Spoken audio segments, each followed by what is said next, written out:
Ça, c'est fameux, hein?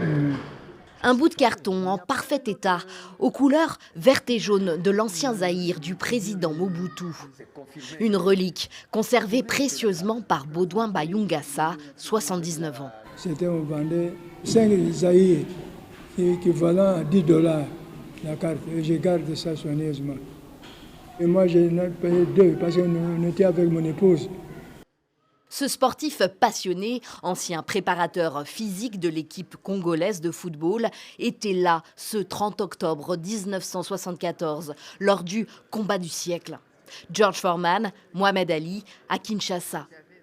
Son ami Blaise Pascal Landou aussi. Il se souvient de la fièvre qui a alors gagné la capitale congolaise, de ce match programmé au cœur de la nuit pour une retransmission télé optimale aux États-Unis. À 3 heures juste, 3 heures du matin, le combat a commencé.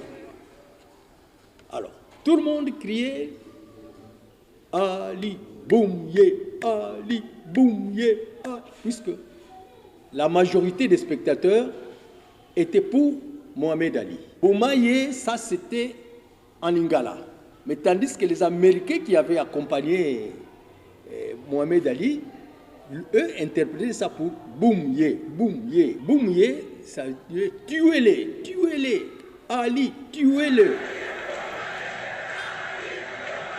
Les Ali Bomaye, lui aussi les a scandés il y a 50 ans dans ce stade Tata Raphaël, qui s'appelait à l'époque Stade du 20 mai. Judex Chibanda était l'un des 60 000 spectateurs. Il se souvient de chaque coup porté par chacun des 2 poids lourds américains et du chaos final au 8e round, infligé au favori George Foreman par Mohamed Ali, déchu de son titre mondial pour avoir refusé de combattre au Vietnam. Le septuagénaire dit aujourd'hui que ce combat a changé sa vie. Devenu entraîneur, il a fondé le premier club de boxe féminine de RDC. Je suis fier tout d'abord puisque Mohamed Ali a inspiré ce pays. Si vous regardez bien, très bien, même dans les WBO, WBA, WBC, nous avons beaucoup de boxeurs congolais. À partir de 1974, tous les Congolais fonçaient maintenant pour travailler la boxe. Auparavant, nos pères croyaient que c'est le banditisme, or que c'est une boule. Le match du siècle reste un moment mythique dans l'histoire de la boxe et dans les mémoires de ceux et celles qui la pratiquent en RDC.